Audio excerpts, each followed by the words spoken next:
behind and it's so cold. Oh my god. Fauzan and Yasmin are making the most of travelling while working.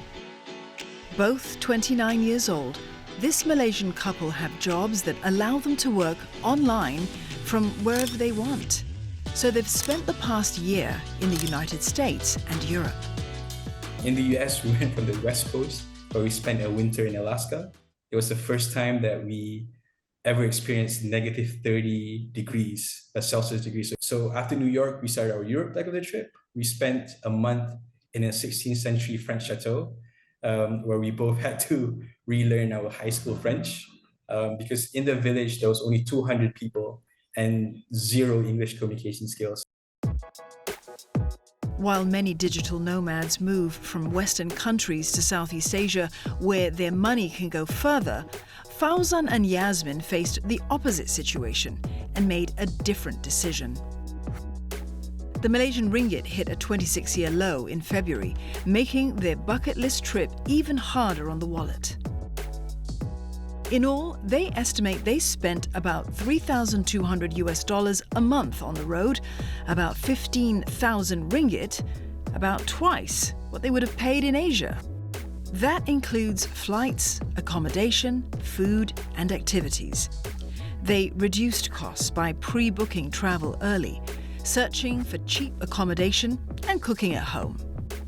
Budgeting would be the #1 skill that we gained throughout this entire trip. What we did to save up a lot is prioritize savings in terms of our accommodation and in terms of our daily expenses. And a lot of people are not aware of this, but Airbnb offers 50% discount if you stay for long-term stays. So for example, if you stay in a location for 1 month or longer, automatically they will slash off a huge percentage of it. And at the same time, when we were trying to find housing, we made sure that we had strong internet connections. If you were to rely on sort of internet data on your trips abroad, it is very expensive. I think on the travel front, we also made sure that we booked flights at the best time. So he puts on, these trackers on the flights, just to make sure that we're not purchasing the tickets when it's at a high cost. Despite the added expenses, the couple say it's all worth it for the freedom of being digital nomads. I think the best thing is flexibility. We're able to tell whoever that we're working with is we need to do this at this time. If we can't do it, can we put it at this time? That sort of flexibility is priceless for us. Fauzan and Yasmin are not alone. It's estimated that up to 35 million people around the world are digital nomads. Surveys show the vast majority tend to be millennials or from Gen Z. It's estimated they earn an average of $85,000 annually. So it's quite considerable, and in certain markets that gives a degree of comfort that actually if you're not working for a week, for a month, that might be okay. And so it's a very different career choice, one which is less about career progression and more about self-fulfillment. That's not to say career progression is no longer important. Of course it is, but it's a different type of progression. Fauzan and Yasmin started on their digital nomad journey after being struck by cabin fever during the pandemic. So for my husband, he's a permanent remote worker, and that means that he has the same kind of career trajectory and the same kind of benefits that a person, in Malaysia might have with their work. So my job search took a bit longer. It took about a year. There was very few opportunities available on sort of like the traditional platforms. So I kind of had to do my own research on which actually were the best job platforms to source these remote roles from. When I was trying to find remote roles, I keyed in remote. And actually, I was missing out on a lot of different job opportunities because sometimes they're advertised as freelance or working from home. But actually, it meant the same thing, which was fully flexible remote work. So these are the sort of nuances that I wish I knew before. The pair now work remote roles in corporate governance and education. Yasmin takes home a lower salary than she was earning in Malaysia, even though she now earns in British pounds. Yasmin is also a firm believer in having more than one income stream. What I do is I actually review CVs on the side, so I am able to assist people on their journey, especially if they want to transition to a remote role.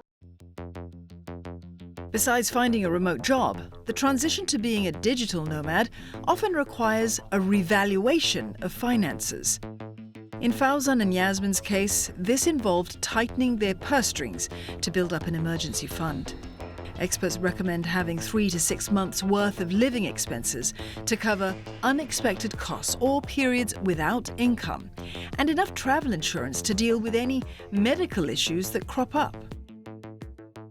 We have to actively plan for emergencies. What's the worst case scenario that can happen in this country? So of course that comes in, we have to make sure that we have the right insurance. We have to make sure that we have a return to home fund in case anything happens. It's also important to have a budget for each leg of the trip to balance work and play. We had the savings mindset. We can't spend this because it's too expensive. We can't do this because it's too expensive. And after some time, we just realized if we're playing it too safe, we won't be able to experience it to the best that we can. So one thing that we do prioritize right now is to make sure that we put some funds into the activities that we want to do, some funds into savings, and some funds for emergencies. Also, make use of digital nomad visas. These allow you to work in a country for months at a time, or even years, without a traditional work permit. Many come with minimum income requirements, as well as taxation rules. So knowing where you're going to work, knowing how your taxes are going to work, so working potentially with a global management employer is really useful. Understanding how you're going to move money around. So the importance of global transactions and how you can actually access your cash from different places is important. And of course, making sure that you have the right technology. And so cloud servers, making sure that all of your information is secure and safe, and your employer or employers are also comfortable that your information is secure and safe, and that you have the right access to good internet speed is critical. While back at home now, Fauzan and Yasmin are sure that they want to embrace the digital nomad lifestyle for as long as they can. Their next stops, Japan and Thailand, as well as their own home country. So we've shortlisted a few beaches and a few sites that we want to explore. So yeah, that would be something interesting, digital nomad within Malaysia.